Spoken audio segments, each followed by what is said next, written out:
Assalamualaikum warahmatullahi wabarakatuh. Alhamdulillahilladzi anzalal qur'ana fi Ramadan hudan linnasi wa bayyinatin minal huda wal furqan. Asyhadu an la ilaha illallah wahdahu la syarika lah wa asyhadu anna Muhammadan abduhu wa rasuluh, amma ba'd. Faqad qala Allah ta'ala fi kitabihil karim, a'udzu billahi minasyaitonir rajim. Bismillahirrahmanirrahim. Ara'aita alladhi yukadzibu bid-din fadzalika alladhi yad'u al-yatim wa la yahuddu 'ala ta'amil miskin fawailul lil musallin. Shadaqallahul 'azim. Allahumma arhamna bil Qur'an. Bapak dan Ibu jemaah Masjid Jami Pintar Jaya 1 yang ada di rumah yang menyaksikan siaran ini, alhamdulillah bersyukur kita kepada Allah Subhanahu wa taala. Sudah beberapa hari kita lalui ibadah puasa Ramadan 1441 Hijriah, dan mudah-mudahan antum semua sehat walafiat dan bisa maksimal mengisi ibadah selama bulan Ramadan untuk menguatkan hablu minallah dan hablu minan nas. Salam dan salam semoga selalu terlimpah dan tercurah buat junjungan kita Nabi tercinta Nabi Muhammad sallallahu alaihi wasallam, yang telah mencontohkan kepada kita akhlakul karimah. Tidak hanya akhlak kepada Allah, tapi akhlak kepada sama manusia. Apalagi hari-hari ini memang agenda puasa di bulan Ramadan, agenda ibadahnya lebih fokus kepada penguatan hablum minallah. Ya, tetapi karena kondisi kita yang sedang masa pandemi COVID-19 menuntut kita untuk selalu memperhatikan seluruhnya. Jadi kita perkuat ibadah hablum minallah dan juga kita perluas ibadah hablum minan nas. Jangan sampai lupa bahwa seluruh ibadah dalam Islam selalu mengandung dua aspek ini. Aspek ibadah pribadi kepada Allah dan ibadah sosial. Apalagi puasa yang kita laksanakan pada tahun ini di tengah-tengah wabah secara mendunia, yaitu wabah virus corona. Seluruh dunia merasakan dampaknya. Belum bicara soal yang meninggal karena banyak yang wafat ya sebelumnya karena corona, tapi juga kita melihat adanya ancaman lain, yaitu ancaman kemiskinan. Karena semua aktivitas berhenti, termasuk aktivitas ekonomi. Banyak bapak-bapak, banyak yang sudah dirumahkan, bahkan sudah banyak pula yang di PHK. Ini menimbulkan masalah baru dalam kehidupan sosial. Sementara mereka yang kehilangan kerjaan ini sudah mengalami krisis pangan. Kita menyaksikan ada yang kelaparan, ada yang sehari cuma sekali makan, ada satu keluarga yang kelaparan, hanya minum air galon saja, sampai sang ibu pun meninggal dunia. Maka ini menuntut orang-orang yang berpuasa untuk mengambil tindakan super cepat. Dengan berpuasa ini kita merasakan penderitaan mereka itu. Seorang yang berpuasa dia tidak makan, tidak minum, ya, dan ketika tidak makan, tidak minum merasakan lapar, dan itulah yang dirasakan oleh sebagian, bahkan sekarang boleh dikatakan sebagian besar masyarakat Indonesia ini. Karena itu lihatlah kanan kiri kita, tetangga kita, siapa di antara mereka yang sehari ini sedang kelaparan. Segera ambil tindakan, berikan bantuan. Karena inilah akhlak sosial seorang yang berpuasa di tengah pandemi COVID-19 ini. Kalau kita lihat ibadah, tidak hanya mementingkan hablum minallah dalam Islam. Salat yang kita laksanakan diawali dengan takbiratul ihram, yaitu takbir yang mengharamkan semua perbuatan, semua ucapan, semua gerakan, kecuali ucapan, perbuatan, dan gerakan salat saja. Tujuannya untuk meninggikan, mengagungkan Allah, merendahkan diri kita serendah-rendahnya dengan mentasbihkan Allah, mensucikannya, mengagungkannya. Tapi mesti diingat bahwa salat kita itu yang lebih stressingnya kepada hablum minallah harus ditutup dengan salam, yaitu ucapan Assalamualaikum warahmatullahi wabarakatuh. Keselamatan atas Anda, wahai semua saudaraku yang ada di sebelah kananku, dan semoga mendapat rahmat dan barokah dari Allah. Begitu juga wahai semua saudaraku yang sebelah kiri. Karena itu sholat dianjurkan untuk menoleh ke kanan dan ke kiri, supaya orang yang sholat, Orang yang jujur dalam sholatnya, dia harus memperhatikan sebelah kanan dan kirinya. Seorang yang sholat setelah dia baca fil alamina innaka hamidum majid, lalu dia berangkat saja, dia berdiri, dia pergi lalu tidak ditutup dengan salam, sholatnya tidak sah. Jadi sahnya sebuah sholat ketika Anda akhiri dengan ucapan salam. Ini simbol sosial yang tulus, bahwa orang yang jujur dengan ibadah sholatnya, selesai sholat dia menengok kiri kanan, melihat tetangganya, korban-korban corona dari keluarga-keluarga yang di PHK, yang memang selama ini sudah susah bertambah susah lagi. Karena itu bergeraklah, action, langsung perhatikan mereka. Dan inilah agama Islam. Seorang yang mengaku muslim lalu tidak mau perhatikan yang lainnya, tak peduli anak yatim, tak peduli orang miskin, maka beragamanya dianggap dusta. Tegas dan keras Allah sebutkan dalam surah Al-Ma'un. A'udzubillahi minasyaitonirrajim. Ara'aital ladzi yukadzibu bid-din? Tahukah Anda siapa orang-orang yang mendustakan agama? Dia mengaku beragama tapi bohong, dia seorang pendusta. Siapa mereka? Fadzalika alladzi yad'ul yatim. Mereka itu adalah orang-orang yang membentak, menghardik anak yatim. Anak yatim mestinya dimuliakan, dikasihi, dicukupkan kehidupannya, malah dibentak. Maka dia pembohong sekalipun dia sholat. Kemudian siapa lagi? Ya, fadzalika alladzi yad'ul yatim wa la yahuddu 'ala tu'amil miskin, dan tidak menyiapkan ketersediaan pangan bagi orang-orang miskin. Jadi kalau kita mengaku beragama tapi kita saja yang kenyang, tetapi orang-orang miskin tidak ada ketersediaan pangan. Di lafaz itu wala yahuddu 'ala tu'amil miskin, tidak mendorong memberi makan fakir miskin. Maksudnya mempersiapkan bahan pangan untuk si miskin, bukan hanya hari ini, bukan hanya untuk besok, tapi untuk jangka panjang ke depan.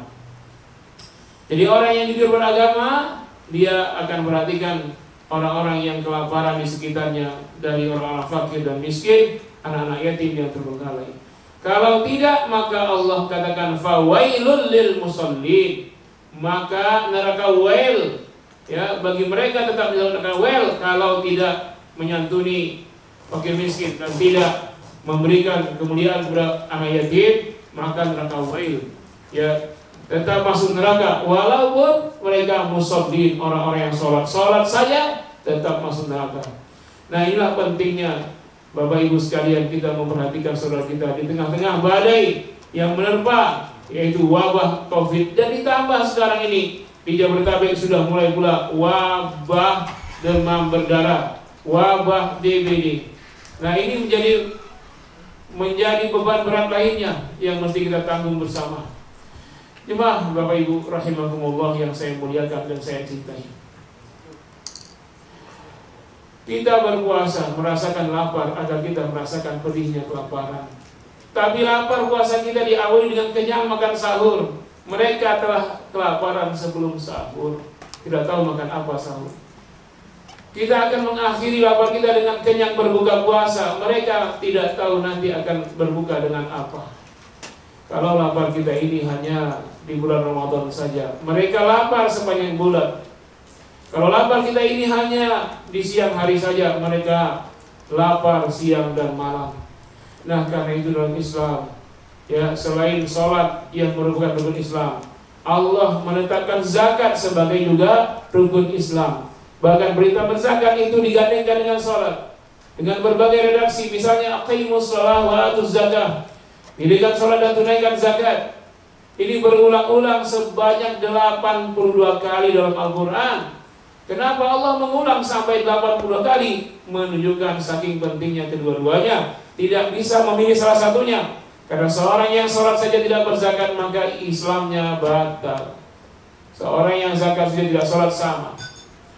Jadi Khalifah Abu Bakar As-Siddiq, ketika beliau dibaiat pertama kali menjadi khalifah, maka termasuk program pertama, program unggulan beliau adalah beliau menetapkan selain memerangi nabi-nabi palsu, yang kedua memerangi orang-orang yang murtad, beliau memerangi dan memenggal kepala orang-orang yang tidak berzakat. Kok begitu tegasnya? Pada awalnya kebijakan beliau ini ditentang oleh Sayyidina Umar bin Khattab. Beliau bertanya, ya Khalifah, kenapa akan ada perangi Dan akan ada penggal kepala orang yang tidak berzakat padahal mereka masih mengerjakan sholat dengan khusyuk. Apa kata Khalifah? Ya Umar, engkaukah yang bertanya? Seorang pemberani bertanya seperti seorang pecundang pengecut. Wallahi demi Allah ya Umar, Abu Bakar Khalifah tidak mau melihat seorang pun mukmin memisahkan antara sholat dan zakat. Wallahi demi Allah, Abu Bakar As-Siddiq akan memerangi semuanya, walaupun tanpa dirimu, walaupun tanpa yang lainnya. Maka Umar pun terdiam dengan jawaban seorang khalifah. Maka jemaah rahimahullah, jadi zakat ini sangat diutamakan sekali. Diulang dalam Al-Quran sebanyak 82 kali. Aqimus shalah wa atuz zakat, dirikan salat dan tunaikan zakat. Menunjukkan saking pentingnya dan mesti diaplikasikan. Apalagi kondisi COVID-19 ini banyak pengangguran. Yang sudah bekerja saya menganggur, apalagi selama ini sudah menganggur, bertambah-tambah kemiskinan. Maka siapa yang berpunya, silahkanlah untuk membantu. Jangan menunggu pemerintah akan menurunkan bantuan dulu. Mungkin pemerintah sudah punya program, tapi biasanya karena birokrasi agak lamban. Maka sebelum turun bantuan pemerintah, maka kita duluanlah mengejar. Fastabiqul khairat, berlomba-lomba dalam kebaikan. Wassabiqun as-sabiqun, yang paling duluan dalam kebaikan dan amal soleh, as-sabiqun, mereka lah yang paling duluan masuk dalam surga Firdaus. Yang Allah katakan, adallahu lahum jannatin tajri tahtahal anhar. Allah siapkan surga-surga yang mengalir dari bawahnya sungai-sungai. Jemaah rahimakumullah, inilah pesan Islam kepada kita di masa paceklik seperti ini. Di masa corona masih menghantui, kita disuruh berbagi oleh Allah SWT. Kalau kita ada kelebihan nikmat dari Allah, maka berbagilah kepada mereka yang kekurangan. Islam mengajarkan kepada kita bahwa untuk mendekati Allah, isilah masjid-masjid, penuhilah dengan zikir dan doa dan sholat. Tetapi hari ini kita tidak bisa mengisi masjid. Masjid sudah kosong, melompong. Karena itu Islam mengajarkan kita untuk mendekati Allah dengan mengisi perut-perut yang kosong. Dan ketika Nabi Musa bertanya kepada Allah, ya Allah, di mana aku bisa mencarimu di dunia? Allah menjawab, ya Musa, carilah aku di mana ada orang-orang yang hatinya gelisah karena kelaparan. Kemudian ketika Nabi dikejar-kejar oleh orang Taif, Nabi bebas akhirnya dalam keadaan berdarah-darah kaki beliau terbebas di kebun Utsbah bin Rabi'ah. Beliau menengadahkan tangan memohon kepada Allah, berdoa dengan ungkapan, ya Rabbal Mustad'afin, duhai Allah Tuhan pelindung orang-orang yang lemah. Rasul menisbahkan doanya kepada Mustad'afin, orang yang lemah. Allah sebagai Rabbnya menunjukkan betapa dekat Allah dengan orang yang du'afa. Karena itu bantulah mereka, dakwah mereka, doa mereka pasti diijabah. Wattaqi da'watal mazlum fa inna bainaha wa bainallah laisa lahul hijab. Tidak ada hijab antara doanya dengan Allah Subhanahu wa taala. Dalam hadis yang populer Rasul menyebutkan, tidak beriman salah seorang kalian yang tidur nyenyak sementara tetangganya kelaparan.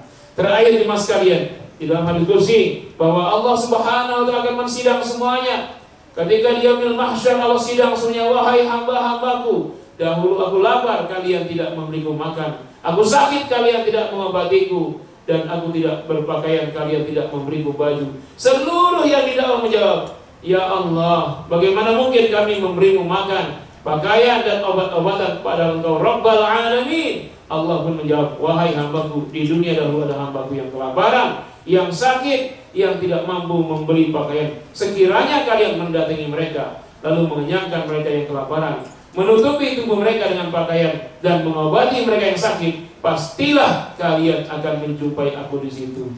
Inilah pesan Islam.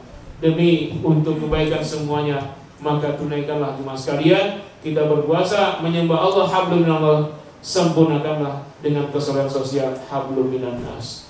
Ini yang saya sampaikan, semoga faedah dan manfaat. Mari berlomba-lomba dalam kebaikan, jangan menunda-nunda. Wasari'u ila maghfiratin min rabbikum wa jannah. Segeralah mendapat ampunan Tuhanmu dan segeralah mendapat surga Firdaus. Amin ya rabbal alamin. Terima kasih dan mohon maaf. Wassalamualaikum warahmatullahi wabarakatuh.